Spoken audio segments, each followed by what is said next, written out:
Welcome to Oh Brother, a podcast of three brothers trying to figure it all out. With your hosts, Brandon, Colin, and Aaron. On this week's show, hush puppies are like chips and salsa. Ahoy! Ahoy! What's going on? Oh man, recovery. That's what's going on. Recovery is happening. Hard Basically. recovery mode, huh? Yeah. That's pretty much it. Yeah. Wondering why I'm so hungry so early. Being like, oh yeah, man, that East Coast time messed with your brain a little bit. Today I was like, no, I'm eating lunch now. I don't even care. I'm doing it. Right. Yeah. You kind of just have to force yourself to get back into that process, right? Or into that habit. Yeah. I mean, it doesn't matter so much right now because I don't have anything going on, but it's a little, so, but yeah, we're recovering. Unfortunately, Susan had less time to recover because she had to go to work the day after he got back. So that was fun. How was that transition? Well, I mean, for me, it was fine because we just got up mega early and then left from Dad's house. Right. Oh, we sneaked out before everybody. Sorry, I missed you. East. Okay. I don't take this the wrong way, but I'm glad I didn't see you at 4:30 in the morning. Yeah, it's fine. And then we just came home, and then she's like, got took some time here, and then she went to work. So she was pretty much dead yesterday when she came home. But it was all right. Slowly recovering, doing stuff. It's all good. So yeah. Hopefully, didn't have. How was your unpacking experience this time? I want to know all about. I'll start with the end. What was it like unpacking just an bag? I mean, it was so the one bag trick, it worked pretty well, I would say. Okay. I would say the old one bag traveler, it worked pretty good, right? Turned out pretty well. Yeah, I feel like it was successful. We did and then Susan just used, she bought a tote bag at one of the gift shops and just a couple of random things that we bought, like magnet and a t-shirt or two or whatever. She just grabbed that, and that was her personal item on the plane. So no problem. So it was pretty good, right? It was pretty. I felt like it also made me a better traveler because I had to keep everything in the hotel room very together, right? Oh, you couldn't quite spread out. Yeah. And so it just made everything all right, here's where I'm going to put all my stuff right here. Blam. And then that's just where everything lives only. And then when it's time to go, just all right, let's go on the. Although I will say, important travel hack. All right. Oh, here's the genius of Susan. Are you ready? In her little liquid bag that she brought on the airplane, she had a travel-sized Febreze thing. Huh. This is key to not just being horribly smelly right after a few days, because you just instead of you wear the shirt once and you just kind of give it the old and then you let it air out and then you roll it up and throw it back in your bag, right? Or you can just kind of Febreze the inside of your bag a little bit. Wham, all right, everything's doing good, everything's staying nice and whatever. So it's pretty handy travel tip. Okay. Wow, I like that. So we have East Coast travel bonanza here. We've got I don't know where you want to start with your adventures. Last we spoke about this. You were trying to decide which was going to be the worst of the East Coast cities. And so true. Now I will say that the following ranking is based on limited exposure. Okay. Only spending a little bit of time. I spent. Okay, so the cities we went to: Boston, New York, Philly, and Washington D.C. Right. So the maximum 2 days per place. So it's kind of a whirlwind, right? So I don't have like in-depth geographic knowledge of the entire metropolitan area. Okay. So know that. This is just the parts of the cities I was exposed to. Okay. So even though if I do, I didn't get to see the whole thing. So I'm sure there are parts of like some of the cities that are like complete trash. Right. And there's like some better parts that maybe I missed out on. So I know that. I'm aware. Well, from what I know of doing these things, the more limited the knowledge or experience, the harder you got to come out with your 1-2 punch. So just stick to it. I'm calling it the definitive East Coast city ranking. Okay, here, of the 4. Of these 4 that were visited for 2 days apiece. Yeah, and I guess technically I was in Salem for a few hours, but I don't know if that counts. We might add it to the list. We'll get that. We'll call that the greater Boston area, I guess. But yeah. So I think let's go reverse order. Right, we'll go reverse order. Top 4 in reverse order here. So number 4, like. The following 2 cities are they're kind of like the same. Like I didn't just like they're cool parts, but I didn't just like love them, right? Like okay. I kind of this is kind of hard. I don't really know. There's kind of waffles of vacillating, oscillating, if you will, back and forth between like I'm gonna just go ahead and say like Washington D.C. just kind of meh. Right? Like, as a city, it's not really it's like one job is to be the capital. Okay. So in that regard, it does good. All right. It's just, but like outside of that, it's just like, it's, again, it's like, it's tiny, right? It's like, even though it's like one of the, top 10, right? Actually, out of all of these cities, they are all 4 on the top 11 most populous cities in the United States. So we're not talking like insignificant here. Yeah, but I keep forgetting just how large DC of a city actually is. Yeah, but like as a city, right? Like it's all just around the capital. And so like the capital part is like really cool. Yeah. But like so the capital part's really cool. It's really kind of weird how like huge and spread out all the buildings are, right? Because it gives you this like really weird sense of like it feels like everything takes forever to get to, because we were on foot for a lot of this trip, right? Like walking from place to place. In DC, it feels like you walk for like 7,000 years to get anywhere, right? Whereas in like New York City, for example, or even Philadelphia, if you walk that same amount of time, you've passed like so much stuff. Right? You've seen like all kinds of things. If you walk that far in DC, you've seen like 4 buildings. And it's like that's cool amazing. Buildings. Yeah. But like, so maybe as a city, it's not that great, but like the capital part and like the mall thing and all that stuff, that's pretty cool. Okay. Right. That's good. Okay. I like that. So we've got 2 different on the grandiose scale. It's definitely 2 different scales here. As a city, bad. As being the capital, good. Okay, so it wins the first place of being the capital. But like tempered by the fact that like, did I see like homeless people fighting in the middle of the street in Washington D.C.? Yes. Oh, yes, it did. Yeah. Did I see like a dead rat on the sidewalk? Yes, it did. So like, context here is important. I think after that would be 3, probably Philadelphia. I like South Philly. We were mostly in South Philly. Oh, right. So I don't know about the rest of it. Okay, obviously. So South Philly is pretty cool. We did have to take a big long detour through North Philadelphia because the I-95 bridge did collapse the week before we were there. Right. So, right. We had to take a big old long detour. So driving through North Philly, less exciting.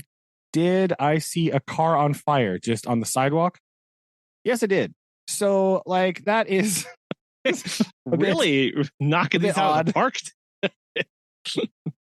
Yeah, right. So he was like, quality place, this, right? Just a random car on fire on the sidewalk, which is also not where cars go. So something strange has happened here. I don't really know how this occurred. Do you remember that time that there was that What? random car down in Peck Hollow that was on fire? That we found the fire department pulling the pants out of the back of the window. Were you? Yeah. Yeah. Okay. Yeah. Anyway, just random. So normally, like in Southwest Missouri, if there's a car on fire in a field, right, somebody has stolen that car, taken it for a joyride, and then burned it in hopes of torching the evidence that they stole the car. Yes. Right. That's the Missouri context for why a car is on fire. Yeah. I don't know if it's the same as the Philly context or not, or it's just something catastrophic had happened. But this cultural phenom of burning cars, who knows the reasons? Yeah. It was weird too because we were so the lane that we were traveling in, the car was here, and then in front of the car was like burn marks, like the car had gone the opposite direction, leading a trail of like fire and stuff on the grass. So I don't. That didn't make a lot of sense to me. Crime scene investigator to me, it was like, something doesn't add up here. Yeah. What was going on? That aside, the southern parts of Philly are really cool. They're really nice. It's like really neat down there. There's a lot of like cool stuff. So it was nice down there. Number 2, we're gonna put New York City at number 2, right? Ooh, okay. Just because I enjoyed Boston so much that's going at number 1, right? Okay. Or did like being Boston.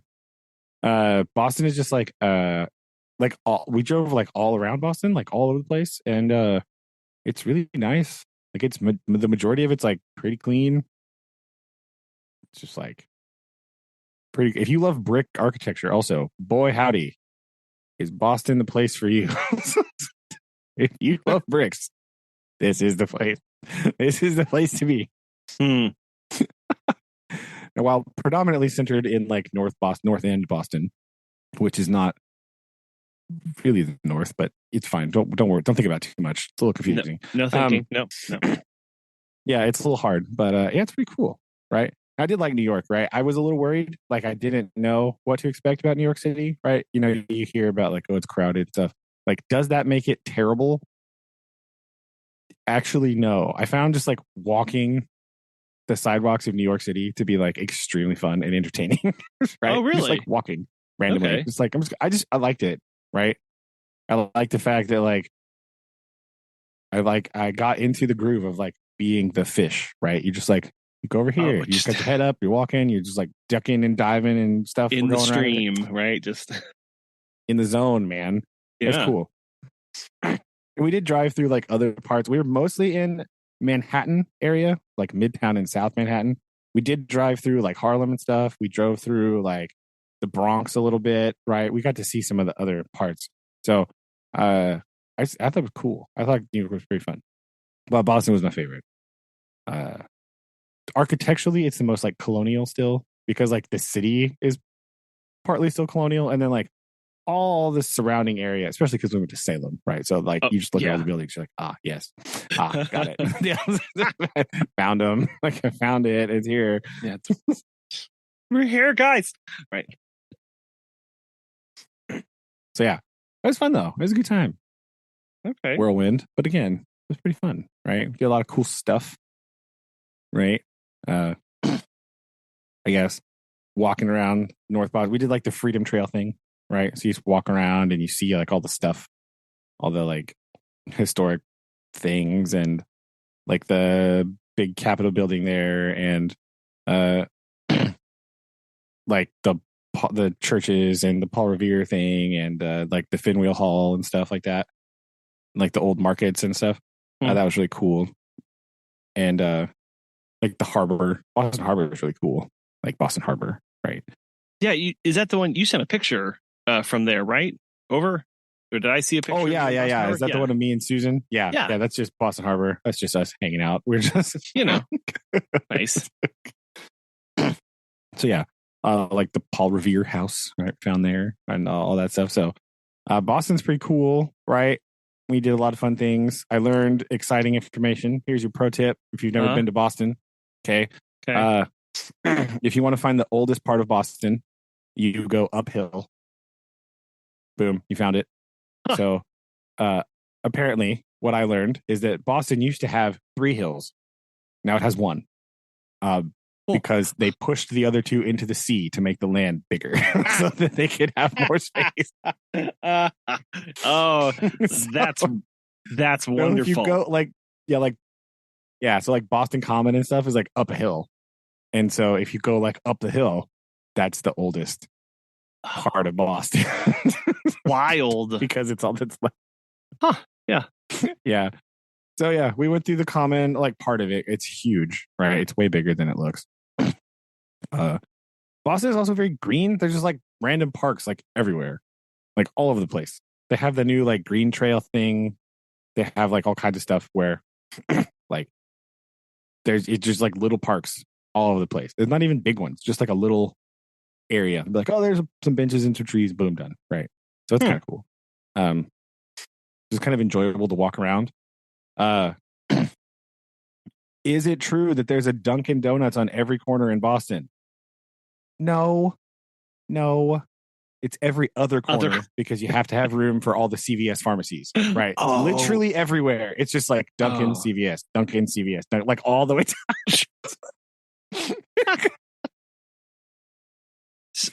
So how many times did you have Dunkin' Donuts? I'll just that's fine. Don't worry about it. Don't worry about how much Dunkin' coffee I drink. It's okay. Nobody's asking. That's any not questions, important, except me. You know. Okay. Not important. It's well, fine. Good. But you live like a local. That's what's important, right? You lived. Yeah, got the Dunkin', got the stuff right. It's fine. Ate the chowder, right? Yes. Ate some clam chowder. The plate we ate at like I don't remember what it's called now, but like over by Fenway Hall, there's just like a big like thing. Let me pull it up on my map here so I can get the name right. The Bostonians don't shout at me. Yeah, be very careful. You're on thin territory. Yeah. But like, in like downtown Boston. Yeah, by the harbor. Yeah, the Fenway Hall Marketplace thing. So it's like this huge building that is just like full of like little food. It's like a food court thing. And these kind of places are all over. Like we ate at one there. They're just like kind of a thing, right? And this is the most fantastic thing like ever. It's just like a whole building and it's just like full of food stalls. Yes, this is the way, right? This is how it should be. Because you just walk in and you're like, what's it gonna be? So we ate some like one of the places was just like a mac and cheese place. That's all they do. Do I want to have this macaroni and cheese? Absolutely. Right. Yeah. Susan took like a whole video of them making it because it's all made like right there in front of you. They like take all the different cheeses and put them in a saucepan or a pan and start melting it all together. Oh. And then when it's melted, then they throw in the topping and the noodle and then just like zhuzh it all up and then put it in this little box. Yo. Okay. That is an underappreciated word. Zhuzh. Yeah. It was really good. Very important. So yeah, we did like the Fenway Hall Marketplace thing. That was cool. Walked around a lot of downtown also. Mm-hmm. Downtown is cool too because like basically everywhere that you go, you can just see the old customs house building, right? It's this like super huge stone clock tower deal. It's the old customs house at the end of Long Wharf, which was like over a mile long, the end of the wharf in Boston. But like, because that part is, they haven't built up too much down there, you can see it all over the place. So there's always this landmark. So you kind of can tell where you are, right? Oh, that's neat though. So it's kind of handy if you're doing a lot of walking around like downtown North End Boston. It's real handy because you can just like kind of, it's like a big landmark. I mean, some other buildings are that way too, but it's like the most like distinctive one, Sure. because it's like this really big, huge old stone edifice with a big, huge clock on it and a pointy roof. So you can like just always see where you are. So you're just walking around downtown. Even if you're like way over by the common, you can still see it. So you're like, oh, okay. If I want, and you can just sort of base your whole Boston, downtown, North End Boston life around that place. And then you can just kind of navigate pretty easily. So that's actually like super helpful, right? Especially in going really to new places, being have like one thing to stare at and be like, you never leave my sight. Yeah. So like in New York, this is not possible, right? Because everything is so enormous. Like you can't see past it. But because Boston, there's like other skyscrapers and stuff there, but like a lot of the other buildings are lower. So you can see them. So you can just be like, oh, okay, I gotta go that way. Boom. And after you walk around for like a day, you kind of get a basic understanding of where things are. So you can be like, oh, I'm gonna go over there. Oh, I know I'm gonna go over there. I'm gonna go that way, right? So it's very cool. Boston is extremely walkable, right? It's really great. The other weird thing about like a lot of Boston, a lot of actually all of these cities, sidewalks, some of the walking is like it's all brick, right? Or cobblestone. And like they're like granite block cobblestone. So it's extremely uneven. Oh, what you kind of this would be death to me then in my ankles. I was thinking about this. I was thinking about that. I was walking over like a particularly long stretch of like uneven cobblestones, and I was like, man, Colin and his barefoot shoes would probably not love this very much at all. Right? This would be horrible because it's just so big, right? So I did think about that. That's a little bit of an interesting thing there. Also, a lot of the curbs are just granite, which is also kind of weird, right? Like they're just like granite, everything. So like literally everything is just rock. Oh wow, everywhere. It's all stone. That's crazy. So it's a little bit weird, but it's kind of cool, right? That's cool.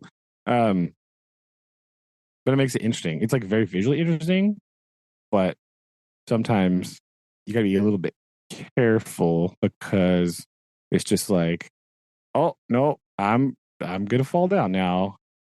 It's not gonna go well. There you go. I sent you a picture of my foot on the thing. Maybe in a minute. Okay. But I'll eagerly wait. But yeah, that was cool. We did just kind of walked around there. So I really like Boston. Boston was fun. Plus, bonus material, we got to go on a duck tour. Like the ride the duck boat things. Yeah. Where did you go on that? Where they take you? The Charles River, right? So we got to go down the Charles River, kind of see Boston from the river that goes into the harbor. Excuse me, Hada. So we got to go. Come on now. Got to get it right here for the people, right? They're not going to know what you're talking about. That's true. And most importantly to this story, they let me drive the duck in the water. So okay, well, nailed it. I guess it's part of their shtick. They'll like let because in the water, it's like really this huge wide river. So like what? Okay, what are you gonna? So they like let people volunteer to drive it, and like nobody was doing it. Like none of the kids wanted to do it. I was like, I'll do it. Let me in there. Let me at it. Let's go. This is how there's a submarine down at the 13,000 feet right now. It's like they let somebody drive. We had life jackets. We had things. It was okay. I did. If you ever wondered how the steering on a duck was in the water, yeah, the answer is sluggish. That is the. I didn't think it was a catamaran out there. Shocking. No, I know. Huh. Well, that's really I mean, when it is interesting when people in those situations how they all just stand there and they're like, no, I don't want to be the first one. And it's like, why? Just go. Like it's being offered. It's not a trick question. It's not gonna. What do you think it's gonna do? Like you're gonna be arrested? Like, come on.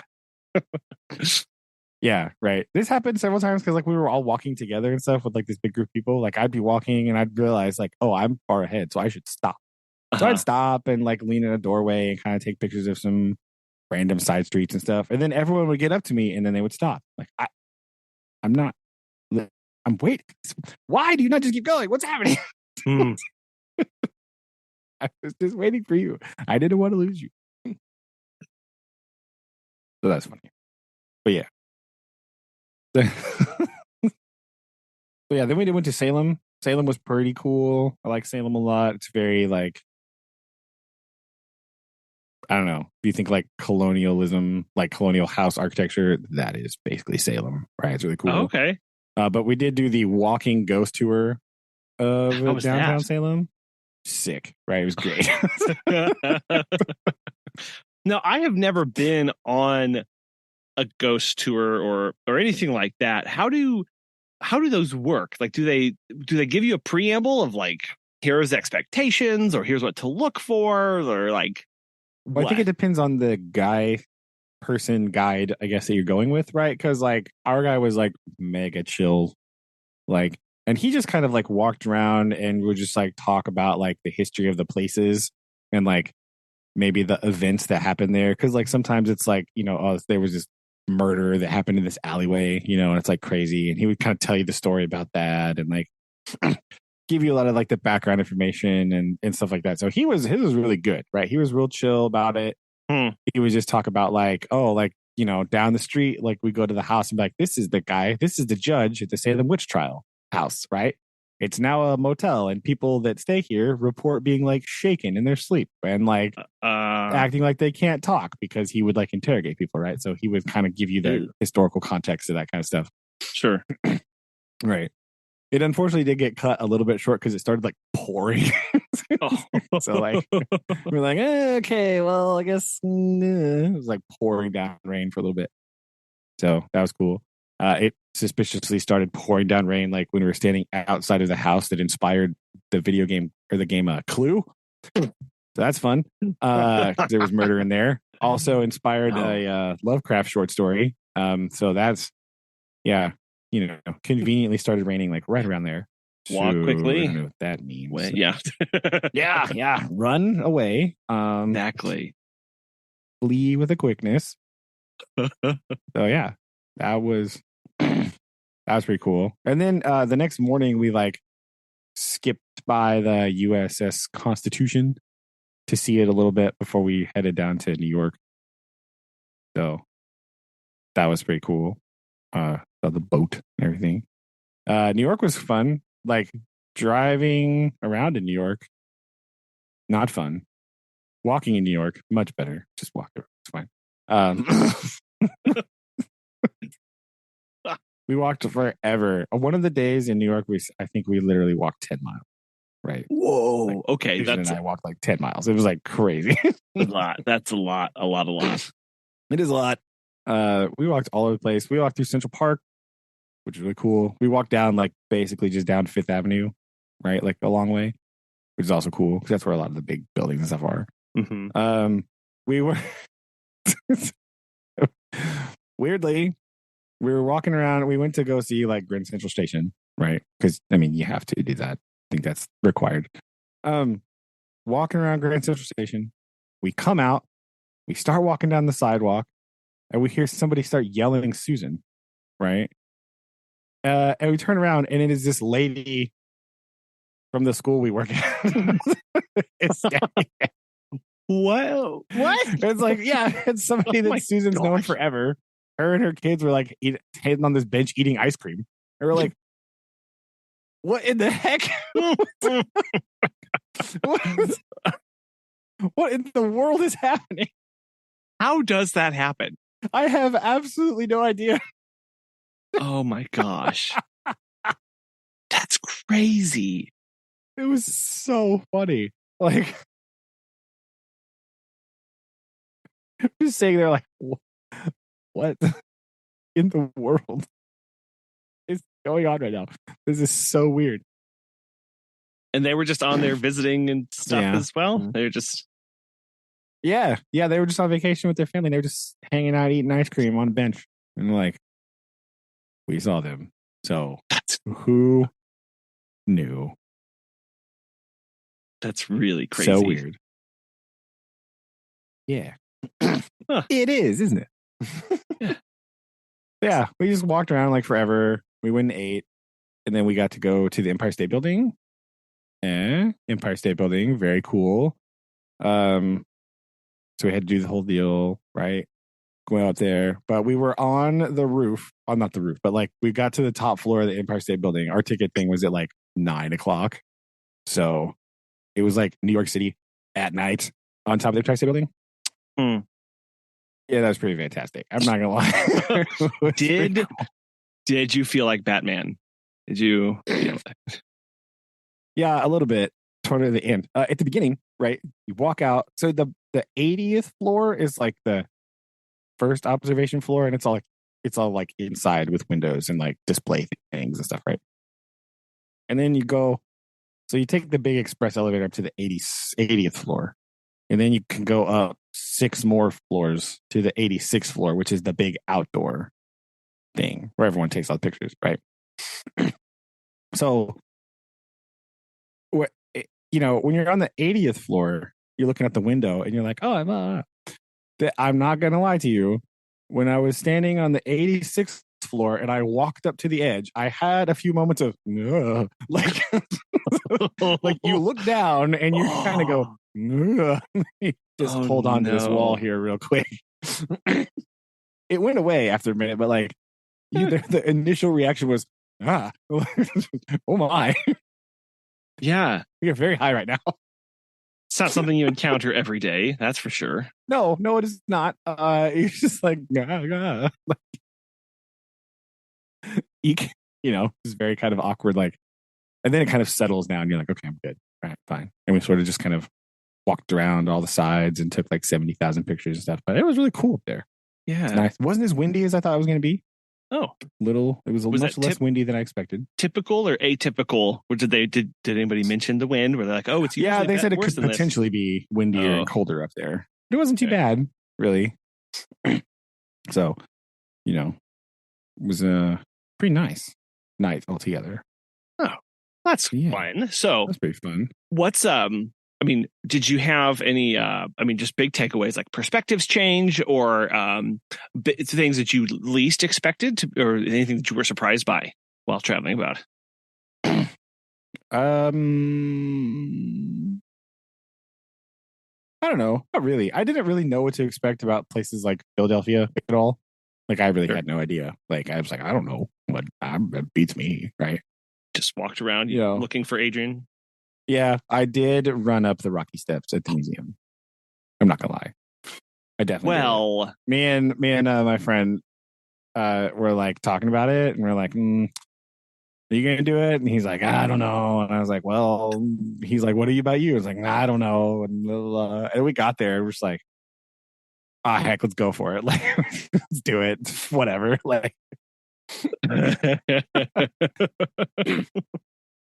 they're really good steps for running, really? Because they're like not really tall and they're kind of wide, right? So I got a good cadence of this like skipping steps, right? You could just like skip a step, and it was like a really good rhythm, like all the way up. It was very nice. Yeah, because a lot of steps, it's kind of you have to have an awkward gait. I'll say to get up them. If you run stadium stairs or even stairs in buildings, they're kind of awkward.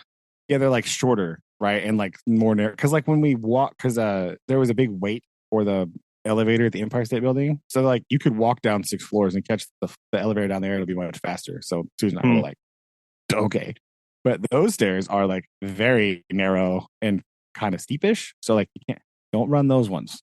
All right, dude, do not recommend. Okay, there's not good stairs for running. Philly stairs though, not too bad, right? The other thing I think about New York is like you think it's going to be like just the most crowded place ever, right? And that is basically only true in like Times Square, right? Because we went to Times Square, we did the thing, right? Just because you have to, right? But like, that's the only place where there's like a billion people, right? If you go like one street over, and perhaps find another Dunkin' Donuts, right? Just saying you might do Maybe. that. Yeah. A person could do that, right? Good. Because we had some time right before we had to go do other stuff when they're like, yeah, we'll, just meet us down here in like, an hour. And so like, well, a lot of people wanted to go into like the shops and just kind of check it out, right? And they wanted to go, like my friend wanted to go to the Hard Rock because does like a Hard Rock collection and all that stuff, right? One of those people. Yeah. So like, you know, do I want to go into all the shops on Times Square or in the thing? No, like I don't really like shopping. We did go into the Swatch store just because, why not? But like, we just kind of walked around some more to the other blocks, and we were on the other block. It was like this, not that many people, like just like a very normal number of people just out walking around, going to eat, whatever, going to the Dunkin' with the dude, right? And it's like, is way chill. So like, I guess it wasn't. I expected there to be like a lot of people, and like there were, but like it wasn't like really overwhelming. It wasn't like that bad, So it was all right. That was cool. We did go to a off-Broadway play as well. Of what? So What? I have a small musical review for you this evening. Oh, wonderful. Yeah. Small. So bonus time. We have a review for the Broadway, off-Broadway musical. It is called Shucked. Dun. Oh. Shucked. So yeah, like the corn, right? Like it's basically a musical centered around corn. We saw it at the Nederlander Theater, which is pretty cool. It was built in like 1912. So it's pretty cool in there. The musical is basically small town whose livelihood depends on corn. Corn starts dying for mysterious reasons. Naive girl who nobody believes in decides she's going to leave to the big city to find help for the corn. So kind of like your country mouse trope, right? Yes. She goes to the big city of Tampa, Florida for some reason. That's a weird. Yeah, it is kind of weird. More on that in a minute. Finds somebody to help her, but he's a shyster. Oh no, he doesn't really know about corn. He just needs money. Haha.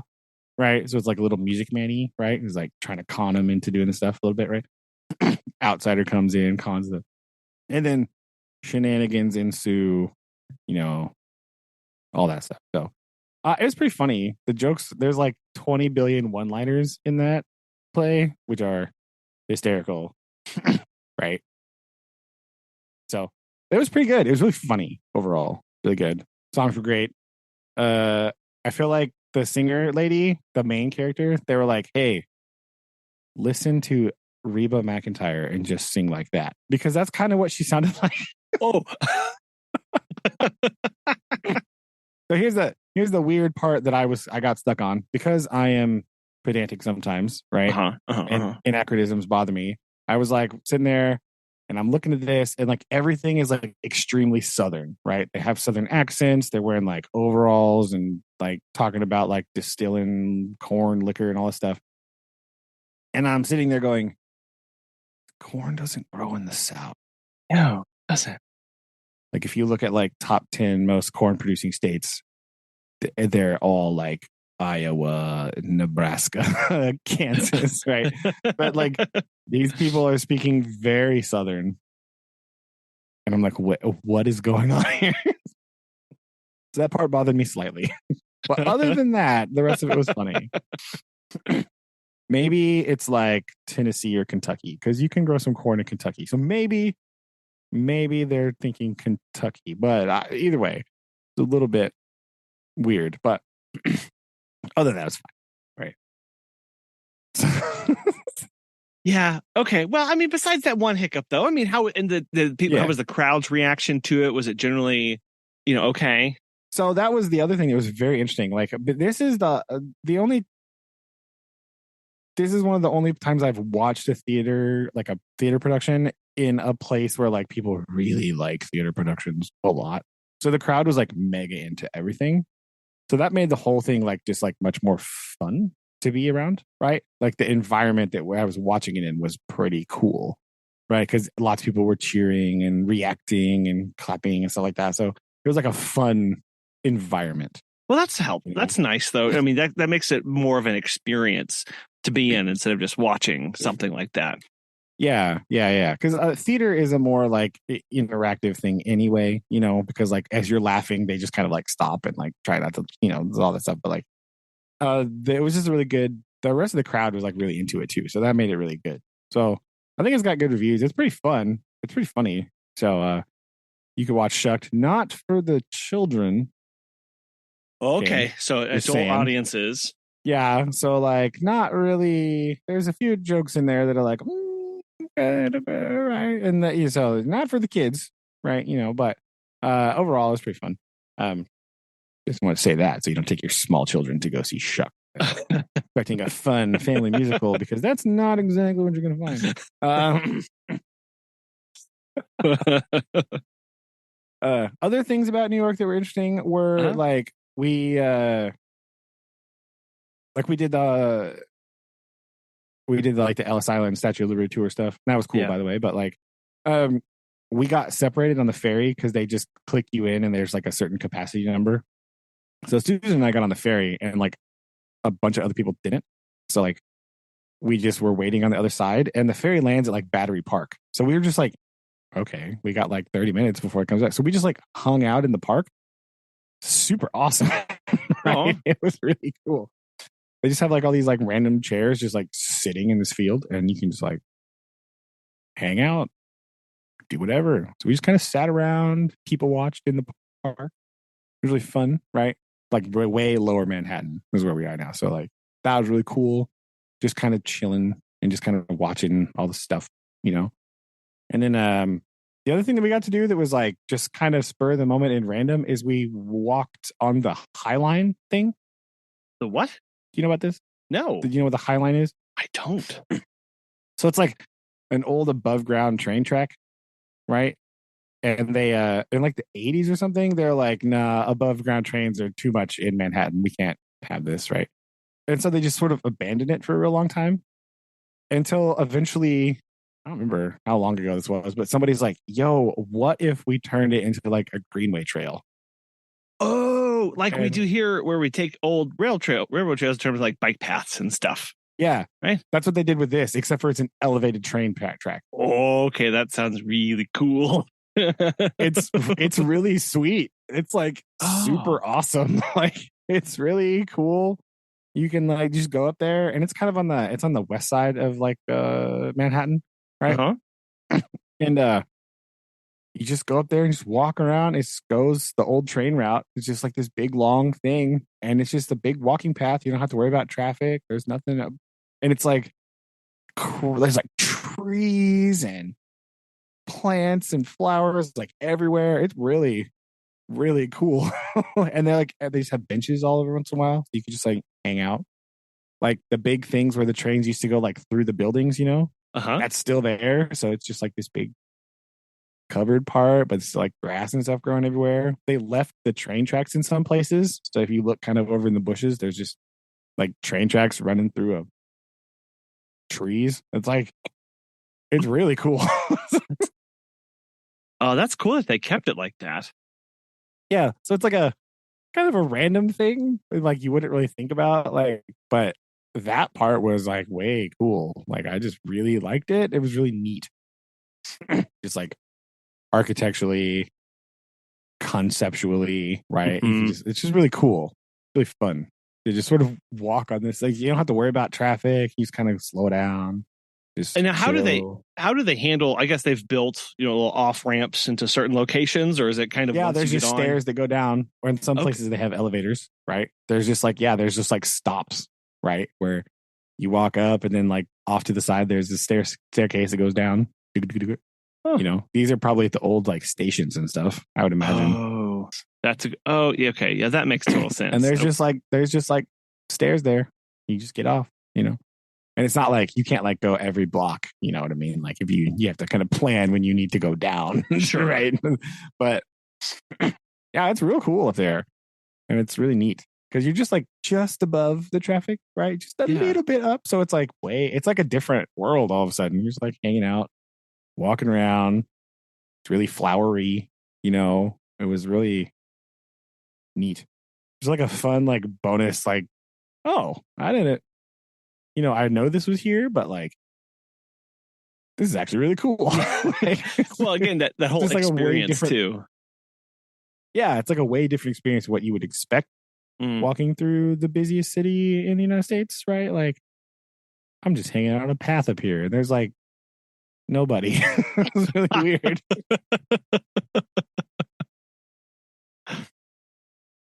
But yeah, that was kind of nuts. But yeah, it's fun. Yeah, neat. But yeah, New York was more fun than I expected because like I didn't know if I would like it. Again, I didn't know if the people like that many people. But I think it was weird, but like I really got into it. It was really cool. I liked it. You never felt claustrophobic or anything like that? Not really.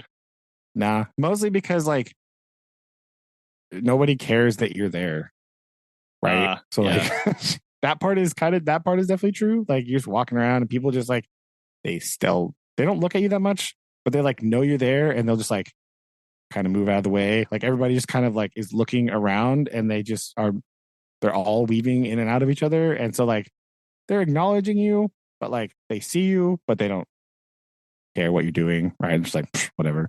Like, so it's kind of cool, right? It's nice just to be, it wasn't as bad because like no people aren't like, pressing up and all that stuff. Like it wasn't as bad as I thought it was gonna be. Like you think, but with the images you get on like TV and stuff, you think like everything is gonna be like Times Square. Nah, nobody cares. Every other street's just like, whatever. Like there's a lot of people, but it's not like overwhelming, So pretty nice. Pretty cool. Wow, good. I'm glad you had that sounds like a really fun trip and a lot of neat times. It sounds like you dodged the bullet of the air quality and of a bridge collapsing and of so good job. Yeah. Yeah, it was pretty crazy. So yeah, that was pretty much it, right? Philly was pretty cool. Did for one day, just kind of like see the big stuff. Here's the Independence Hall. Here's the Liberty Bell. Boom, all that. And then DC. The coolest part about DC is we got to go to the Museum of Natural History. Oh, that was really fun. Yeah, that's how you ended it, right? In DC, yeah. In DC, yeah. Okay. So also the weather was like super great, like the whole time. It did rain like a little bit in New York, but like it was fine. It wasn't that long. We took the subway somewhere, so that was also an experience. But like the weather was like pretty nice. In Boston, it was like 70. That's the other reason I think I like Boston, because it had the best weather. Yeah. And that's probably why DC is so far down the list also, because in DC it was like 90. So it was like so hot. Oh no. Gross. Yeah. So we were walking around the day we left. We did because we didn't leave till like the afternoon. We didn't leave till like 5:00, right? So our flight was at 5. It got delayed a little bit, but so we had like all morning and early afternoon to do stuff. So we went and did the Capitol tour, which is fine. And then we went to Arlington Cemetery, which is really cool, but it was so hot. Yeah, that's really hard. The only place in DC there's any hills is Arlington Cemetery. So, oh no. Wow. That combo was like kind of killer, right? Like, yeah, so that might be why DC was farther down on my list, because it was just so hot there. And everywhere else was a nice temperature. Yeah. Like, well, I would like to enjoy this a little bit more if I weren't literally melting right now. Yeah. Yeah. So that kind of put a damper on things. The temperature was rough. So, yeah. That's probably why. Now that I think about it, that might be why it made it furthest down on my list, because it was the hottest place I went. So it was... Okay, so now Now I'm seeing some patterns here. Yeah. Okay. Yeah. And my favorite part about visiting Washington, D.C. was not in Washington, D.C. So that's probably also like, other than the museums, those are cool. We went to the Holocaust Museum also, which is also really great. But we went to Mount Vernon, George Oh, Washington's house, yeah. and that was fantastic. But that's also in Virginia. So like it's outside of It's like so close. So close. yeah, and yet it's very far away. So yeah, Uh-huh. that Oh no. so yeah, that was my favorite part about Washington, DC was being in Virginia, being at George Washington's house. That was Traveling to the other places, right? So yeah. yeah. That works. That works. It's fine. Yeah, it's fine. Fine. Fine. Totally fine. Well, good. Good. I'm glad. Glad that went well. Yeah, it was fun though. It was really fun. But yeah, the flight back was a little bit dicey because there was like starting to weather in Washington, D.C. Oh Like real no. bad. So like I guess just we gotta had to wait around for a while. We tried to board the plane real quick. We tried to, do all that stuff, and then we got stuck on the runway just because they were like, air traffic control was like, whatever. And then like we were one of the last flights out, I guess. So we left like an hour late. But I think after that, the storms really came through and they just grounded all flights. And so like some of the other people that were with us that were flying like home somewhere else, like they got stuck there. I think. Oh, so you guys got out in time. We like literally just sneaked out right in time to get. Which means we had to like sprint through the Atlanta airport, which is not a fun experience because Atlanta airport is enormous. Yeah. Yeah.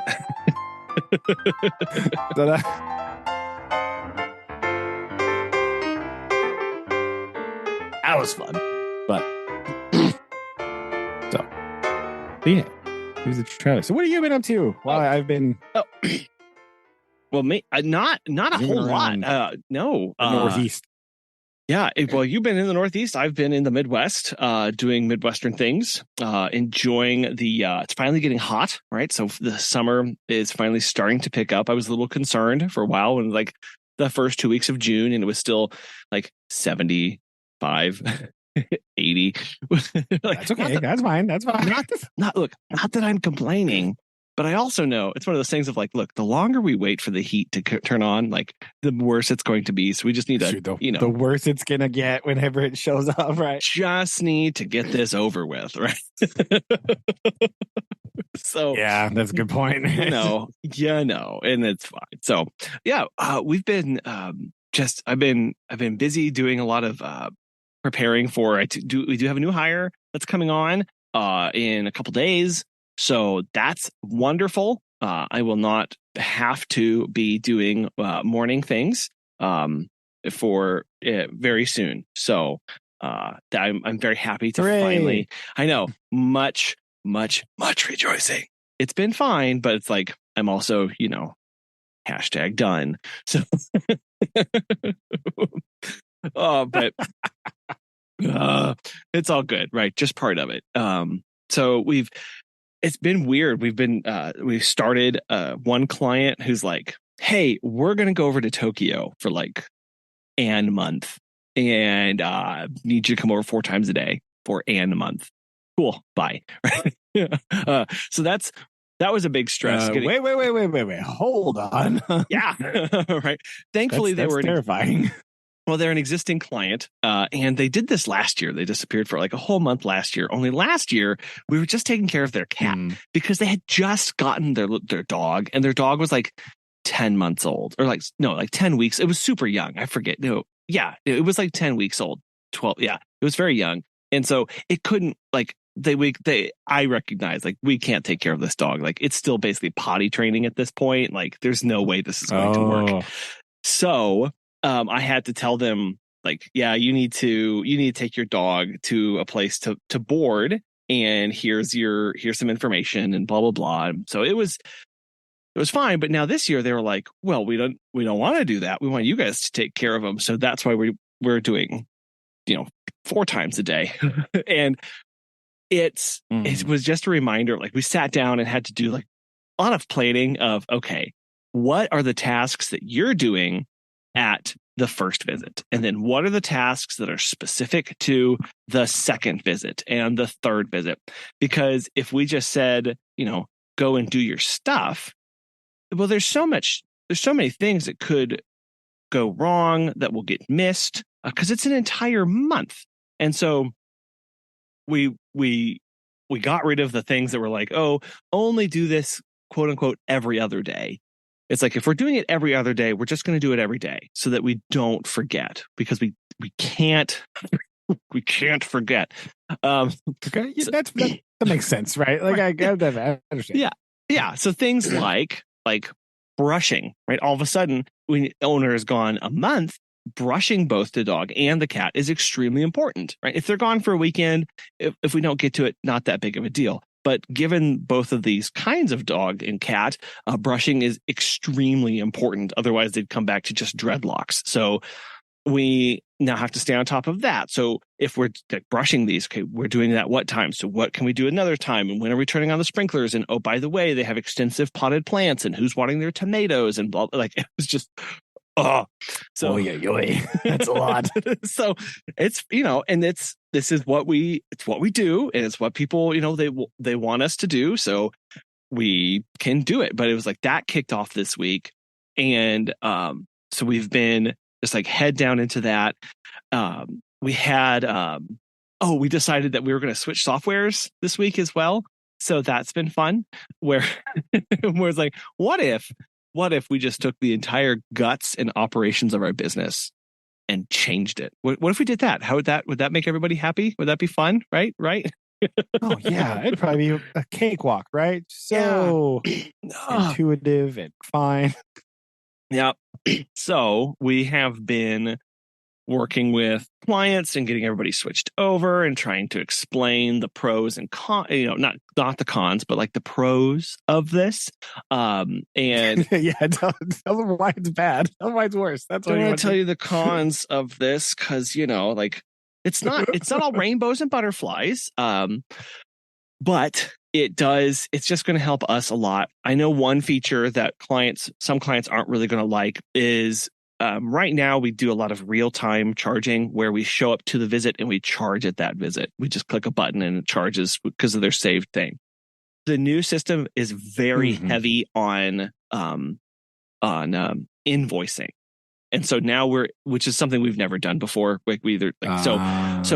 So now we're having to get into the, okay, what we're no longer able to do daily charging. We have to do weekly charging, right, at a time. So on like the Friday coming up, like, that's going to charge you for all the things that you want us to do next week. Like, that's how we're going to have to do this. And that's just a different way of thinking than we've trained clients to do.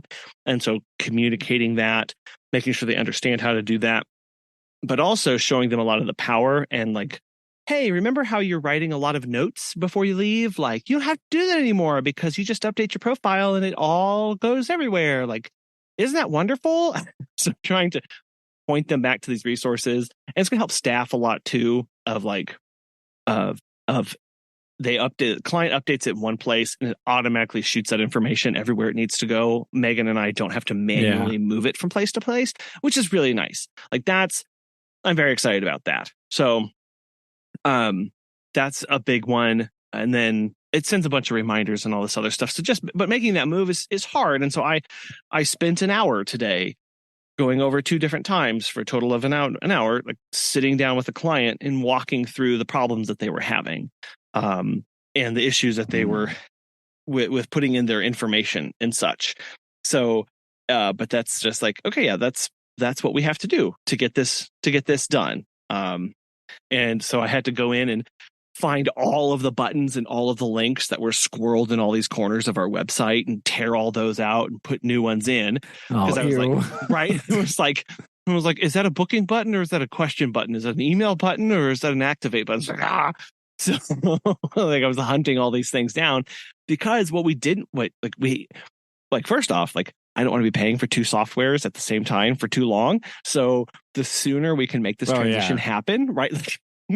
And here's the other thing. Now my staff members and us are having to juggle two different calendars because I can't sync all of my existing bookings from one software to another. Like it's physically unable to do that. So it's like for time being, everybody, like when you check your schedule, like you have to check both softwares to see what's on your schedule. And then it was a reminder for us of like when a booking comes in through the new one, we have to go look at the old one to see where we can put you.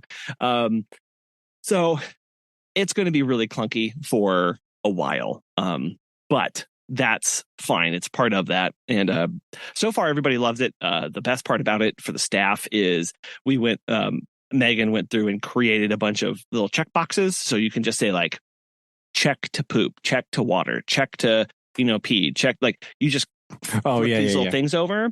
And it's nice because then you don't have to waste the time writing a sentence of, Baxter went poop and pee on the walk and the poop looked really good.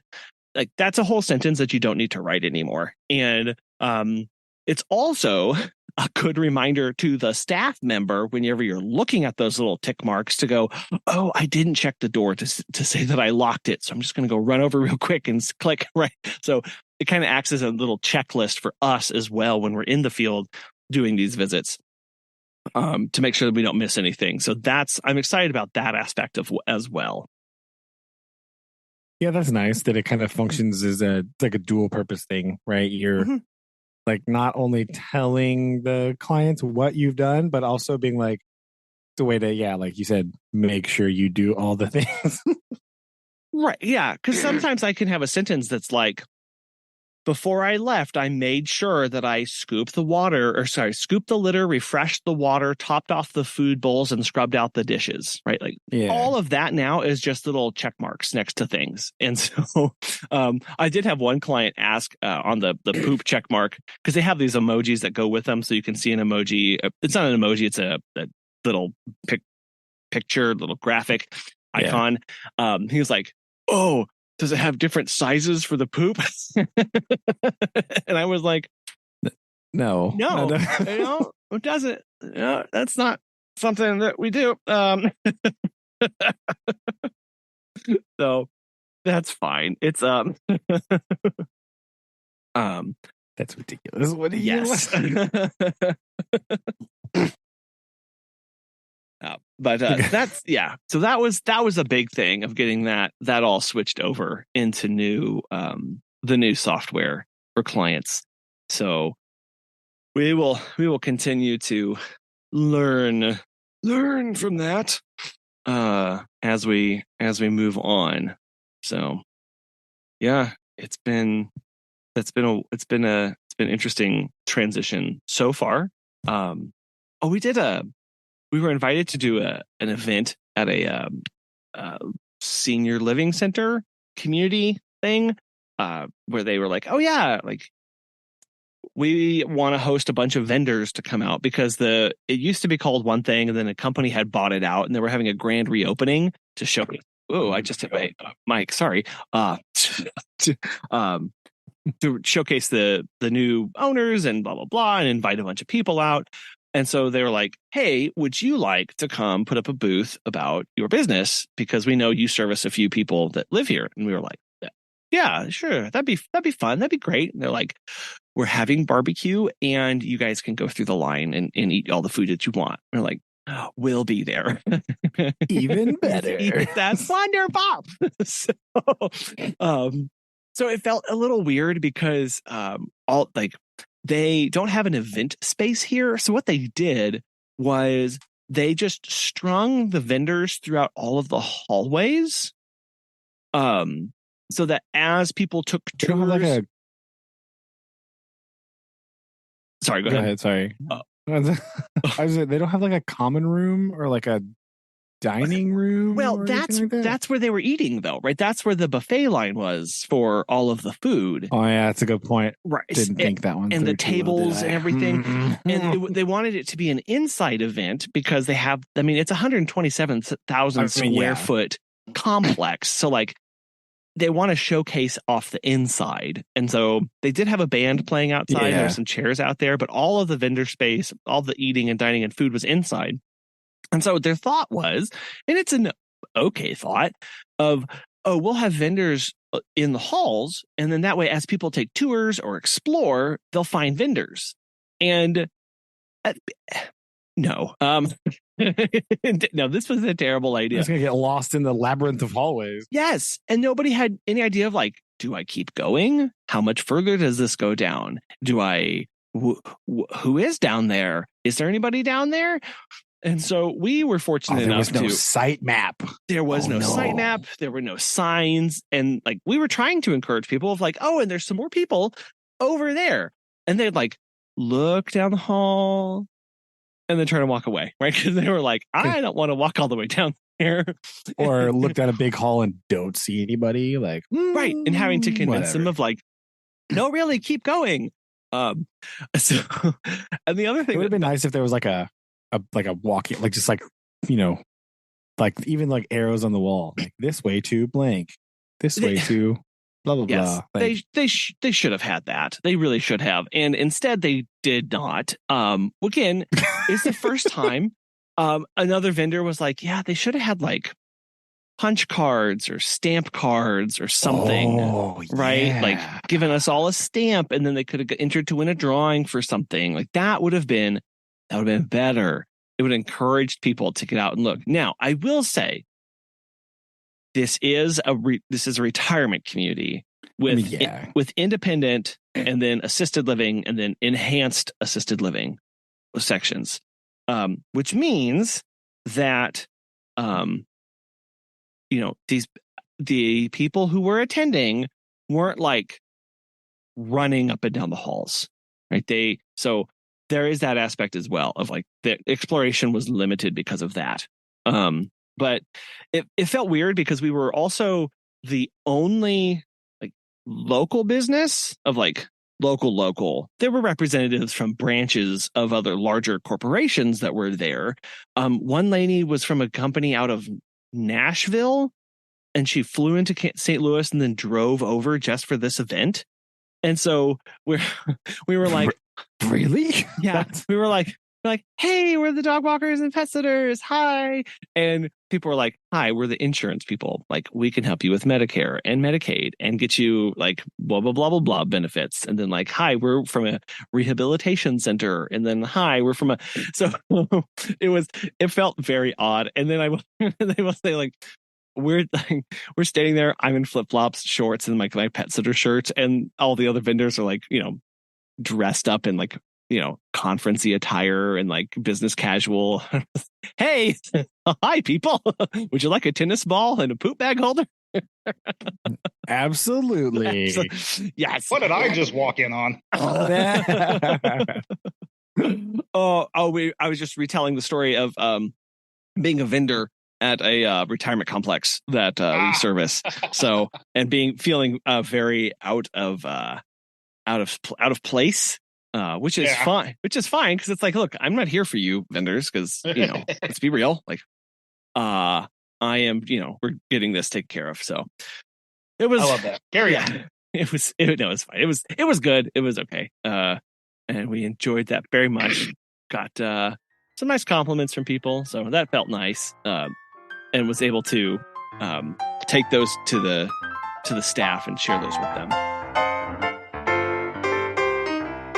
Good. I'll just tell them they need signs next time. Yeah. That'll be what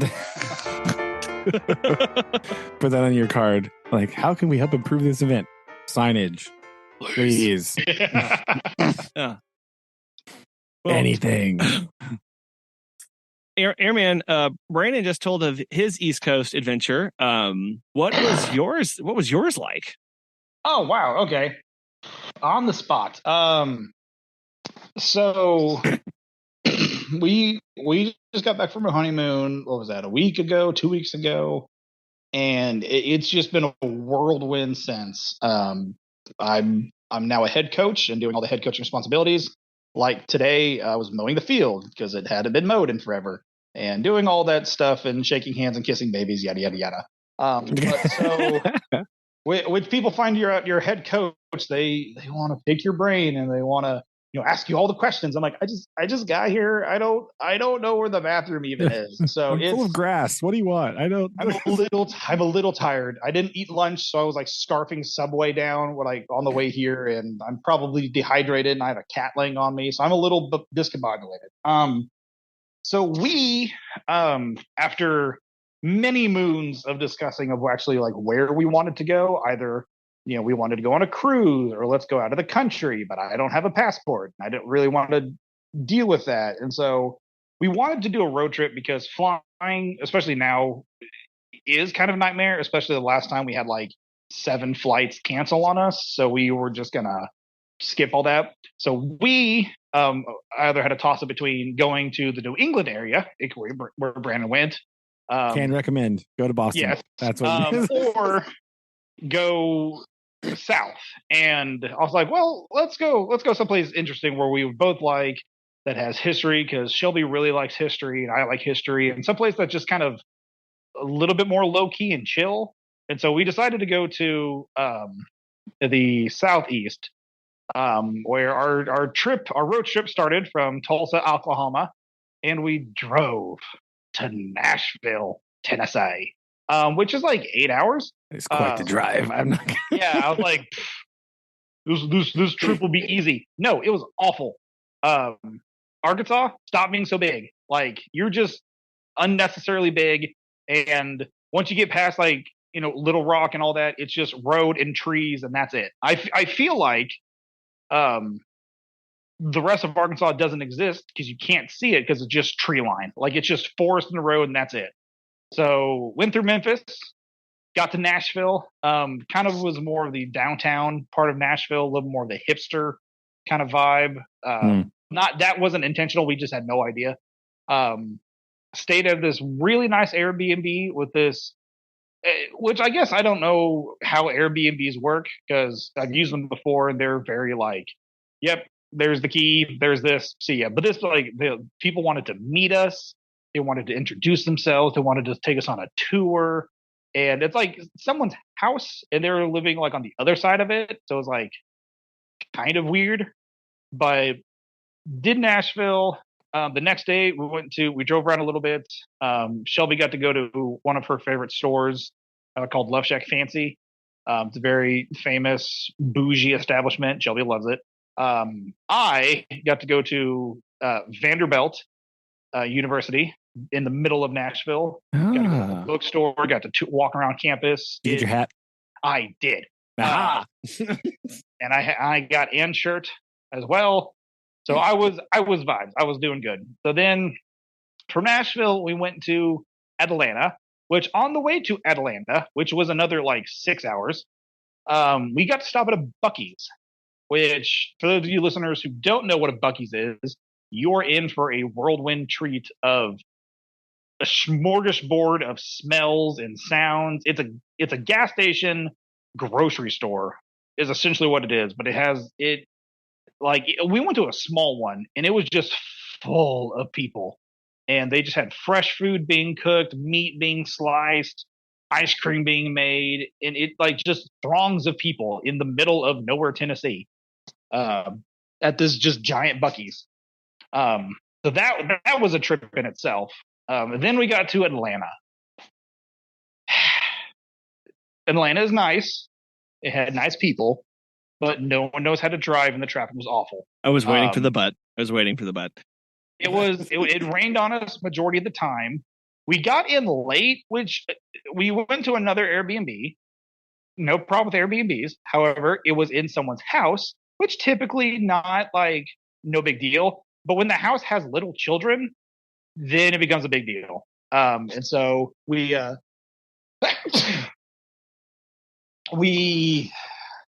got to go to this restaurant establishment hybrid thing where it was like an old train station that's been converted into this multi-story like mall thingamajig.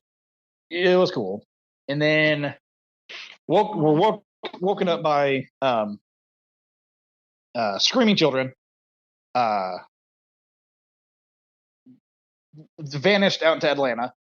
And so then we toured the town, went to Georgia Tech University, which again, pretty, but the rest of Atlanta was meh.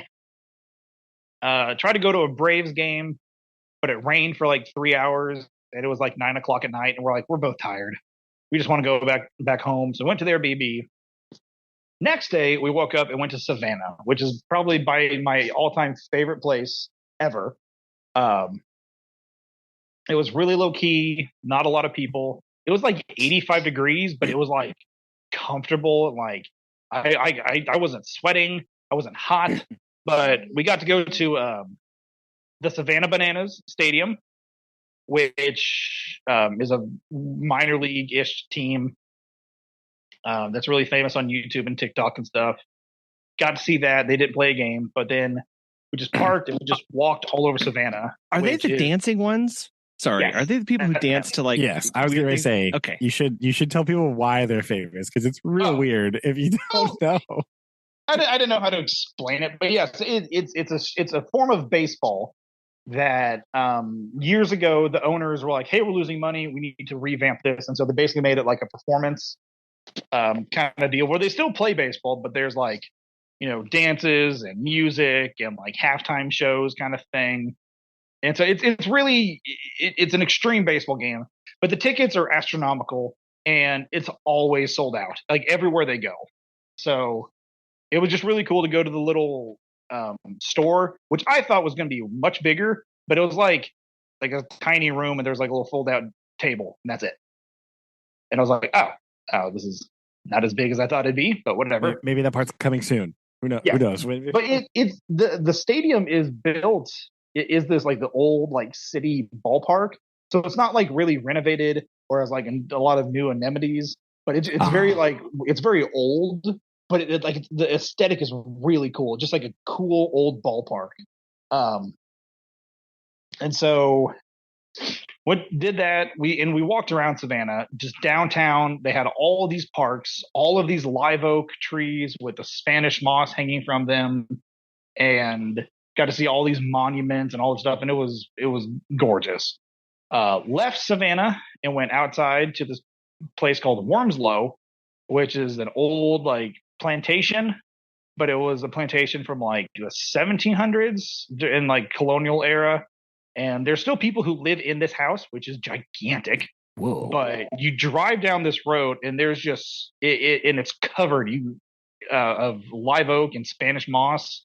And then you park, and then you just walk around, and it's like you get to see where the old homestead was, and the old have a colonial house with a blacksmith camp and all this stuff there. And then there's just like salt marshes like all around us, like because we were like that close to the ocean. Next day, that night was that night? No, yeah, no. So okay, so went to bed at another Airbnb at a place called Thunderbolt, which is outside of Savannah. Went out and got seafood, walked the beach or walked the little pier thing. Gorgeous. Next day, went to this beach called Tybee Island. Again, really low key because I'm thinking like major beach, thousands of people. No, there's like 20 people, and just like chilling out. Gorgeous scene, not busy at all. Wasn't super hot. I didn't get sunburned at the beach, which is a miracle. I think I got more sun here in Oklahoma than I did in Georgia, but did that. Got to do toury things, go to a lighthouse. Nice. Came back, walked around Savannah more, and just got to see like all the Confederate, monuments and all like the Civil War and like all the revolutionary like colonial houses that were still there. And it was just a whirlwind of history because it has so much of it because it has colonial history, revolutionary history, Civil War history, modern history, and just it's incredible. That night, got to go to a haunted tour, which hey, There's two different kinds. One where you could get out and walk at night at 9 o'clock at night, and it was like raining, so like the aesthetic was like really cool. Or you can go on a tour bus where they like roll the windows up, or they fold the windows up, and it's like an open canopy kind of bus, and they just drive around. Which we probably should have went on the walking one because ours had like a crying baby, 9 o'clock at night, and a baby crying. Um, so that kind of ruined it. And then of course there's like the lady that's like, oh, my great aunt Ethel, told me a story one time, and like the poor college kid just like didn't care. She's like, oh yeah, that's cool. See, mine was better. Mine was way cooler. Spirit, they had quote unquote spirit come aboard, and it was like an actor like telling about a story that they did, and they did leave. But basically, I can sum her up. When in doubt, Confederate ghost boy, boom, your story's golden. Because that was pretty much the crux of most of those. Although Walt Disney stayed in one of the mansions in Savannah, and that's where he got the inspiration for the Haunted Mansion, the ride and all that stuff. Because the front of it is the exact same. If you ever see the old Haunted Mansion thing, it's that. And so, I did forget. Sorry, I'm trying to speed rush this here. On the way from Nashville to Atlanta, we stopped in Chattanooga, Tennessee, and got to see the Civil War battlefield of Lookout Mountain. And I'm not like talking about like a hill. It's like a mountain that the Confederates were on top of, and they got to see literally the entire valley. And the Union forces under Grant just marched up a mountain and took it. And you drive up this like winding, very narrow road. You park on this little tiny town called Summersville, which is on top of it, and then you just walk. And they have like where the cannons placement was, all this stuff, and you could literally see the Tennessee River, the entire city, and like all the other battlefields around it, and it was just gorgeous. So back to Savannah, did haunted tours, went to bed exhausted, woke up, drove to Charleston, which is only like. So did you do another haunted? You did multiple haunted tours? No. We only did that one. I had to jump back and forth. I'm sorry. Oh, okay. So we did. I'm tracking the haunted tour was like 2 hours long, and we actually got to get out and walk through a mansion, and got to be told ghost story after ghost story. So it wasn't like anything spooky. It was more like historical. But the other ones, like there's people like dressed up, walking around, and being very creative in storytelling, and so that was cool. It was kind of ruined due to the entire family bringing children. Which I know people with kids, but like when it's like a baby and it's 9:30 at night in Savannah, Georgia, and it's raining, just stay home. You ruined my tour. So the next morning, got up, drove to Charleston, which I liked Charleston, although it was way busier than Savannah. But we mostly did like kind of just lazy shopping where we just kind of walked from store to store. Walked the historical district, got to see the slave holding quarters. Brandon sent the picture of the cobblestone. We also got to walk in the original cobblestone areas of the town. Got to see the harbor, and where all they had like a aircraft carrier just chilling in the middle of the water, just no big deal. Nice. I got to see Battery Park. And we walked like a full 6 miles that day, and I had like 80,000 steps just walking Charleston, and like I was so tired. 80,000, man. It's something ridiculous like that, but we were all over the place, and so did Charleston, which I liked Charleston, but Shelby and I both agreed that Savannah was just more enjoyable because it wasn't as busy. Then what? Then we went to our Airbnb, which was all the way down. It was like 40 some odd minutes south in a place called Hollywood, South Carolina, which was kind of in the boonies-esque, but gorgeous house. Got our own little, abode, if you will. And then we're talking to the owner, and she's like, hey, we want to go to the beach, but we don't really want to drive all the way down to Hilton Head, which is like the really popular beach in besides Myrtle Beach in South Carolina, which is like, oh, we have Edisto Island, which is like 20 minutes that way, and we're like, really? Let's go explore that. So next day, we drove literally 20 minutes to Edisto Beach, or Edisto Island, little tiny community, which I was like looking up the history, and it was literally, slave plantations that all of the plantation owners just left, and all of the slaves were still there, and they're like, I guess we'll start our own community. And then the Civil War broke out, and then like Edisto Island was just like apparently abandoned, and then it was like re-established as a place earlier on, but it was just like homes, and then just everyone vanished. It was like, oh, this is weird, but it's a nice little island community. The beach was a little bit busier than we would have liked. We walked a lot. They had little beach restaurants and shopping places that we got to see.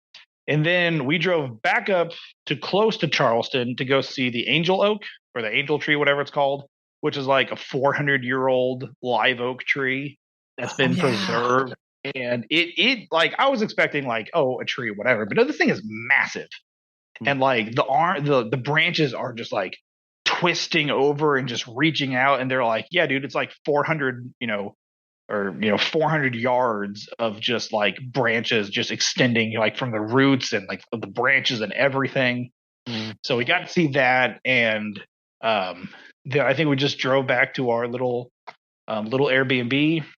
I did not want to drive through Atlanta. I said I was a hard pass to that.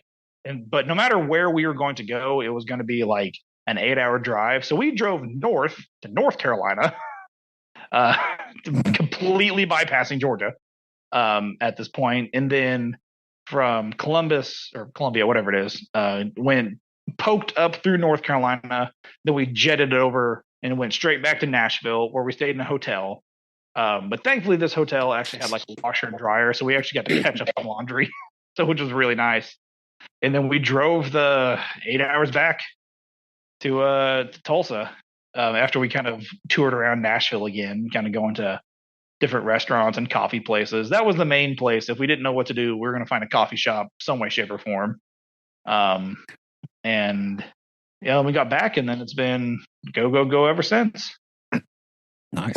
That's what we did in Boston too, but it's just Dunkin' only. That's just all there is. Right.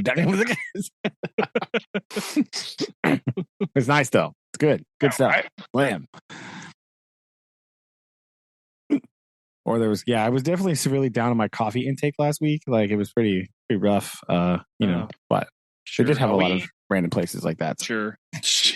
Typically in the morning, if it was close by, we would try to go to like the Starbucks or Dunkin'.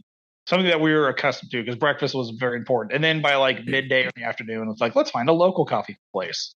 And we always found one somewhere. But seafood, there was one place where they just kept bringing us hush puppies.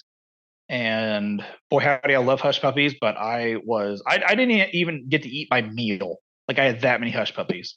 Oh, yeah. That's too many hush puppies. That's too many hush puppies. That's too many hush puppies. Finally. It's like chips and salsa. You just keep eating chips. Like, no. Hush puppies are not chips and salsa. They are in the South, Colin. That's how it works. Yeah. Hush puppies are the chips. The chips and salsa of Georgia and Carolina.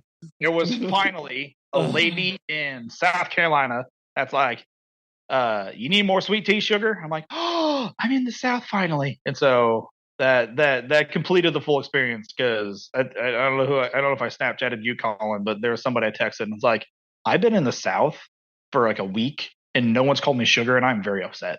Oh. And there was this little sassy old lady in the Hollywood, South Carolina. She's like, need more sweet tea, sugar? I'm like, oh, the prophecy is true. So but yeah, I definitely came back with more clothes than I left with. I don't know how that happened.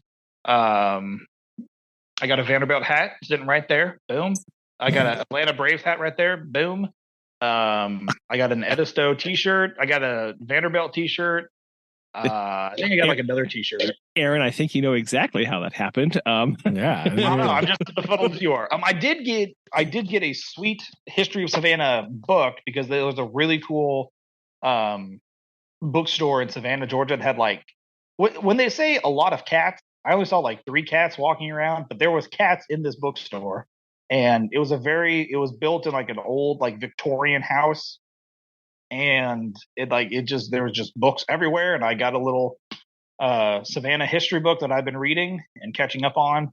So it was a good time. I drove the entire time. Shelby was a passenger princess, which is a new phrase of someone who controls the music and thermostat apparently. What was the music for your trip? So it did it change by state, like accordingly? No, like no. Dang. Yeah, so when in doubt, it was kind of like older music. But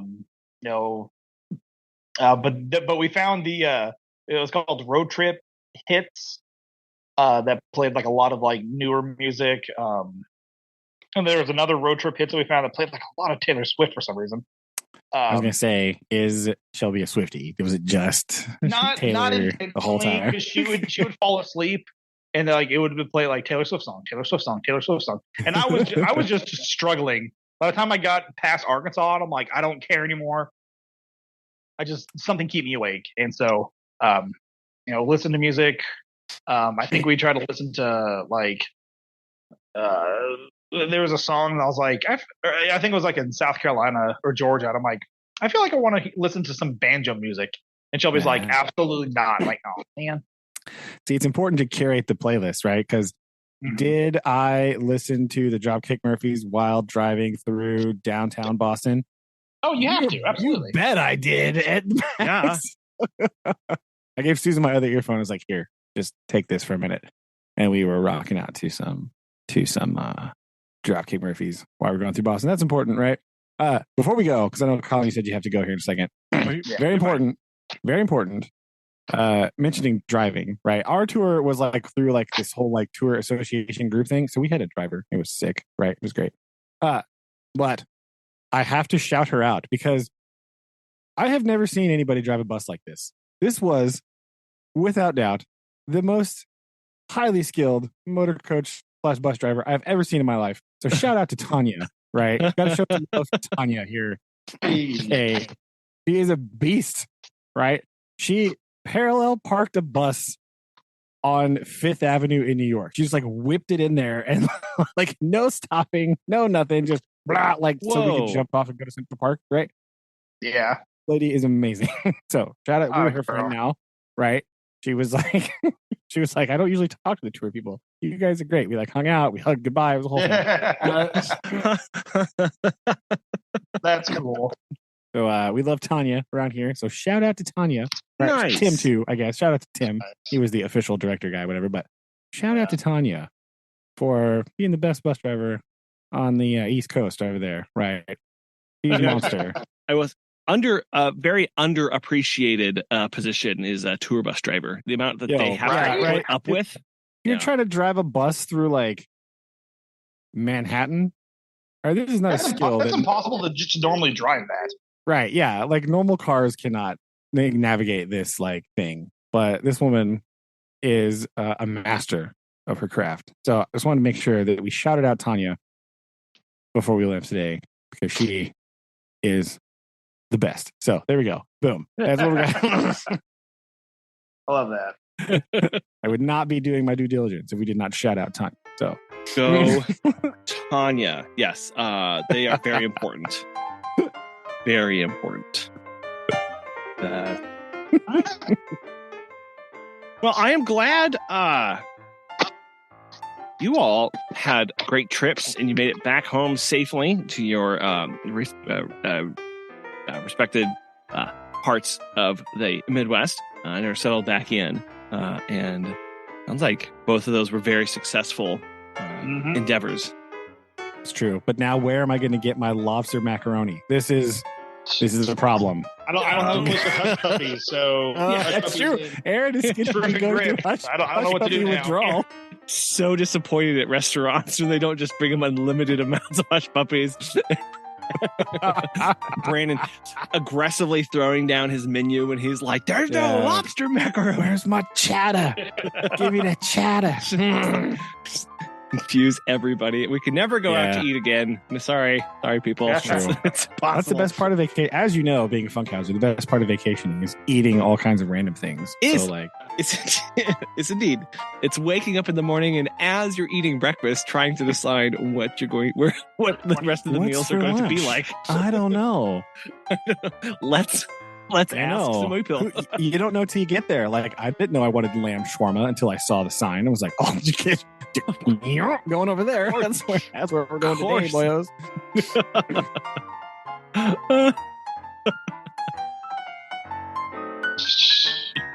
Yeah.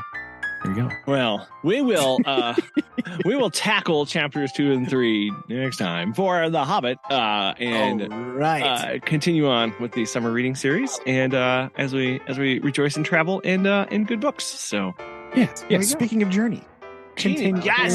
Yes, it kick started next week. Yeah. So very good. Love it. Good. Love you guys.